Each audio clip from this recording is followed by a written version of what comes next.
Hello everyone, मेरा नाम विकास चौहान है और मैं लक्ष्य कॉमर्स क्लासेस से हूं। तो अब आप देख रहे हो मैं आपके लिए एक और वीडियो लेके आया हूं ओसीएम पे। ओसीएम मतलब organisation of commerce and management. हाँ भाई, organisation of commerce and management. अब बच्चों आपको ओसीएम में भी कोई चिंता करने की जरूरत नहीं है, क्योंकि हम इस पे भी वीडियो बनाना चालू कर रहे हैं।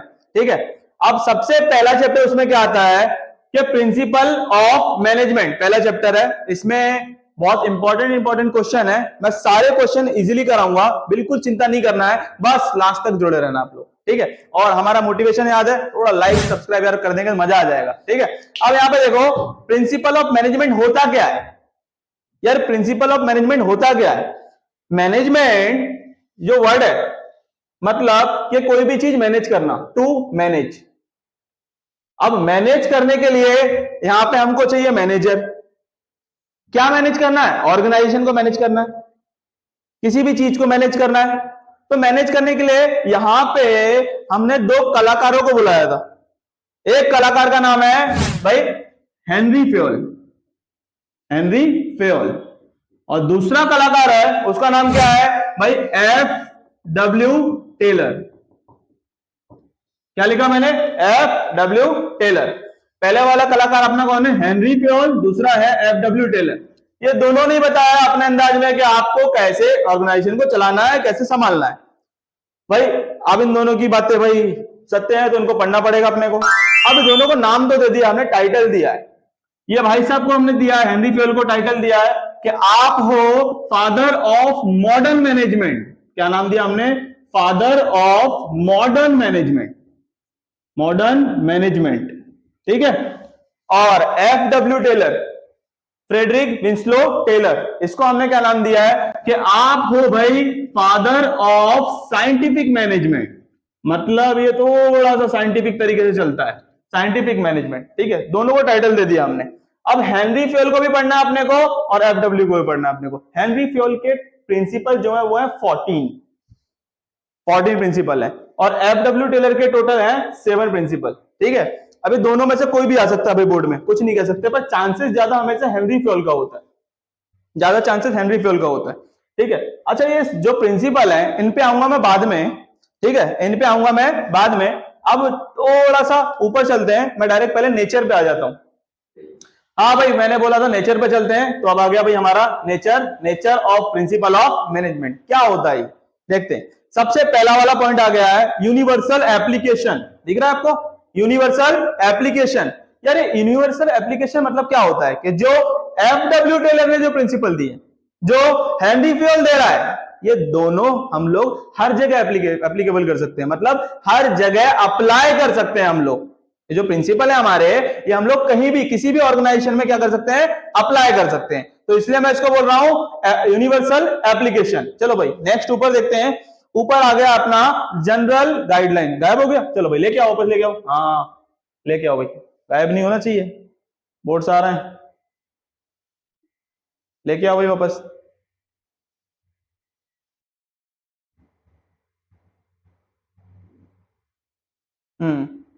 नीचे गया, नीचे गया। General guidelines. ठीक है, आ गई भाई अपना जनरल गाइडलाइंस।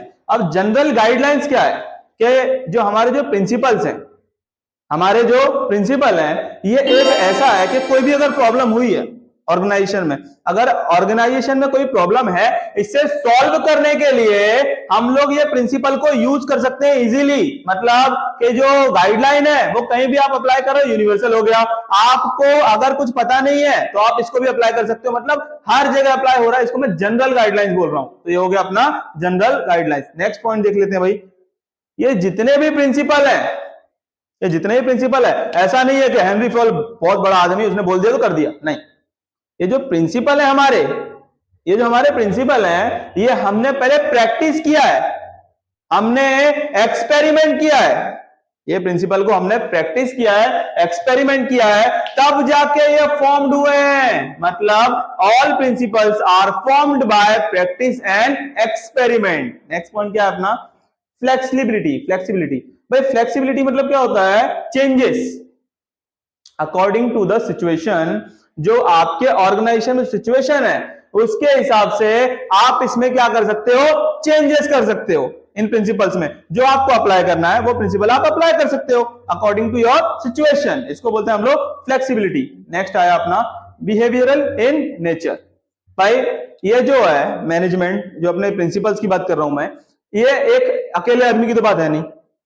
इसमें क्या होता है, एक ग्रुप एक्टिविटी होती है और हर आदमी भाई जब ग्रुप में आता है तो उसके दिमाग में बहुत सारी चीजें चलती हैं। यार मैं दूसरे से अलग हो जाऊं, मैं अलग हूं, दूसरा अलग है, मुझे ज्यादा बेहतर होना है। तो ये सब जब बातें आती है ना, तो अब यहाँ पे अपने को प्रिंसिपल्स अप्लाई करना पड़ता है। नहीं अकेला नहीं, अकेले बात करेगा तू तो इंडिविजुअल वर्क हो गया। ग्रुप में बात कर, मतलब तेरा बिहेवियर जो है उस पर अप्लाई कर पहले जाके ये प्रिंसिपल, तो जाके कुछ होगा। तो यहाँ पे ये हो गया अपना। नेक्स्ट पॉइंट आ रहा है अपना cause and effect relationship. Cause मतलब भाई आपने कुछ किया, पहले जब आपने कोई काम किया है, प्रिंसिपल अप्लाई किया है, तब जाके उसका इफेक्ट दिखेगा ना आपको। जब आपने कुछ किया है तो उसका इफेक्ट दिखेगा आपको। तो इसी चीज को मैं बोल रहा हूं कॉज एंड इफेक्ट रिलेशनशिप। चलो भाई नेक्स्ट पॉइंट आगे चलते हैं।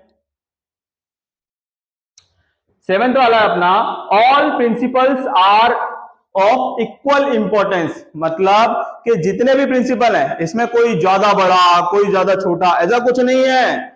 सबके सब क्या है, इक्वल इंपॉर्टेंस है। सबको अगर हम लोग देखा जाए नजरिए से तो सारे प्रिंसिपल क्या है, इक्वली इंपॉर्टेंट है। ठीक है, चलो नेक्स्ट क्वेश्चन क्या आता है इसमें अपना सिग्निफिकेंट ऑफ मैनेजमेंट। भाई ये सिग्निफिकेंस मतलब क्यों जरूरी है, क्यों जरूरी है ये सिग्निफिकेंस, मतलब क्यों जरूरी है ये प्रिंसिपल देख लेते हैं हम। चलो पहला पॉइंट क्या आ रहा है इसमें, पहला पॉइंट आ गया provide useful insight to manager. मतलब क्या होता है, ध्यान से सुन लो। Provide useful insight to the manager का मतलब क्या होता है, इसका मतलब ये है कि जो मैनेजर है मैनेज वही कर रहा है, मैंने सब कुछ। जो मैनेजर है उसको ये प्रिंसिपल अप्लाई करने पे उसको बहुत सारी इंफॉर्मेशन मिल रही है। उस मैनेजर को बहुत सारी इंफॉर्मेशन मिल रही है और वो इस इंफॉर्मेशन को यूज करके अपने मैनेजमेंट को सुधार रहा है। मतलब इनसाइड मैनेजमेंट को क्या कर रहा है, वो सुधार रहा है। तो इसके लिए वो क्या है, उसके लिए यूजफुल है। ये जो प्रिंसिपल है बहुत यूजफुल हो रहा है। ठीक है, नेक्स्ट पॉइंट क्या है अपना helpful in efficient utilisation of resources. यार यूटिलाइजेशन ऑफ रिसोर्सेज बार बार आता है ओसीएम में। इसका मतलब क्या है, सही चीज का सही जगह यूज करना। तो हमारे जो प्रिंसिपल हैं इसका हम क्या करते हैं, सही जगह पे यूज करते हैं। तो ये अपने को हेल्प करते हैं यूटिलाइजेशन ऑफ रिसोर्सेज में। ठीक है, नेक्स्ट पॉइंट क्या है साइंटिफिक डिसीजन। या साइंटिफिक मतलब वो साइंस वाला डिसीजन, वैसा कुछ नहीं, फिजिक्स केमिस्ट्री बायोलॉजी कुछ नहीं आ रहा इधर। साइंटिफिक डिसीजन मतलब कि प्रिंसिपल के हिसाब से देखो भाई कितनी जरूरत है, कहां पे कितना टाइम जाने वाला है, तो कहां पे कितना टाइम, कितनी जगह, मतलब कितना टाइम में और कम टाइम में इजी वे में हो रहा है, ये सब चीज आ जाती है अपनी साइंटिफिक डिसीजन में। चलो नेक्स्ट पॉइंट क्या है अपना अंडरस्टैंडिंग सोशल रिस्पॉन्सिबिलिटी। अब ये प्रिंसिपल्स में क्या होता है, बहुत सारे ऐसे प्रिंसिपल हैं, एस्पिरिट डिकॉप्स हो गया, टीम वर्क, मतलब इसका मतलब होता है मतलब बहुत सारे ऐसे प्रिंसिपल हैं जिसमें आदमी को खुद समझ में आता है कि उसकी रिस्पॉन्सिबिलिटी क्या है। तो ये इसलिए भी जरूरी है कि इंसान को उसकी रिस्पॉन्सिबिलिटी समझाया जाए। तो इसको बोलते हैं हम लोग अंडरस्टैंडिंग सोशल रिस्पॉन्सिबिलिटी। चलो भाई नेक्स्ट पॉइंट पे चलते हैं हम लोग इनकरेजेस रिसर्च एंड डेवलपमेंट। अब ये प्रिंसिपल की वजह से क्या होता है, मैं सीधी बात बता रहा हूं कि जब ऑर्गेनाइजेशन में इतने लोग हैं तो इनके बीच में एक कंपटीशन सा हो जाता है कि भाई मैं ज्यादा करूंगा कि मैं ज्यादा करूंगा, एक बहुत बड़ा कंपटीशन हो जाता है। अब ये कंपटीशन के लिए हर आदमी अपने टॉपिक पे रिसर्च करता है। पहले कि मैं पहले रिसर्च कर लूं, ये सब करूंगा, फिर रिसर्च करने के बाद उस टॉपिक पे वो अपने टॉपिक को डेवलप करता है कि मेरा चीज आगे जाना चाहिए। मतलब कि ये प्रिंसिपल इंसान को, ऑर्गेनाइजेशन में जो आदमी काम कर रहा है उसको इंकरेज कर रहा है कि तू रिसर्च कर और उस पर डेवलपमेंट कर। ठीक है, next point helps to coordinate and control. अभी कोऑर्डिनेट एंड कंट्रोल किसको हेल्प कर रहा है, देखो दोनों वर्ड, ये किसको हेल्प कर रहा है, मैनेजर को। मैनेजर को क्या करने, कोऑर्डिनेट करने में, एक दूसरे से, एम्प्लॉय को अपने से और अपने को बॉस से कोऑर्डिनेट करने में हेल्प कर रहा है। कंट्रोल करने में, अपनी ऑर्गेनाइजेशन क्या करने में, कंट्रोल करने में हेल्प कर रहा है। मतलब कि मैनेजर को हेल्प कर रहा है कोऑर्डिनेशन में और कंट्रोलिंग में। नेक्स्ट पॉइंट क्या है डेवलप्स ऑब्जेक्टिव अप्रोच। अब नया आदमी आया है, वो तो सोचेगा मुझे पैसा कमाना और जाना है। अबे प्रिंसिपल उसको बता दिए भाई देखो ऐसा ऐसा होना चाहिए, तो उसके अंदर एक चीज आएगी भाई मेरा भी कोई एम है, मेरा कोई लक्ष्य है। हाँ जी, लक्ष्य है हमारा, ठीक है, तो हमारा भी कुछ है और हमको कुछ आगे करना है। मतलब आया था वो अलग माइंडसेट से, पर लेकिन काम अलग माइंडसेट से कर रहा है, मतलब कि उसका ऑब्जेक्टिव अप्रोच है पूरा चेंज हो गया है। तो क्या होता है, प्रिंसिपल्स की हेल्प से हम डेवलप करते हैं अपने ऑब्जेक्टिव अप्रोच को। भाई इसी के साथ मैंने ये वीडियो में दो चीजें कंप्लीट की, एक अपना नेचर और दूसरा अपना क्या भाई, सिग्निफिकेंस। ठीक है, तो अब मैं अगली वीडियो जो लेके आऊंगा उसमें मैं दोनों प्रिंसिपल करने वाला हूं, और बिल्कुल भी मत भूलना, याद रखना कि दो में से एक तो आता है बोर्ड में, तो बिल्कुल मत भूलना कि दो वीडियो में मैं प्रिंसिपल कराने वाला हूं, एक साइंटिफिक प्रिंसिपल, दूसरा हेनरी फ्योल का प्रिंसिपल। ठीक है, चलो भाई, thank you so much for watching.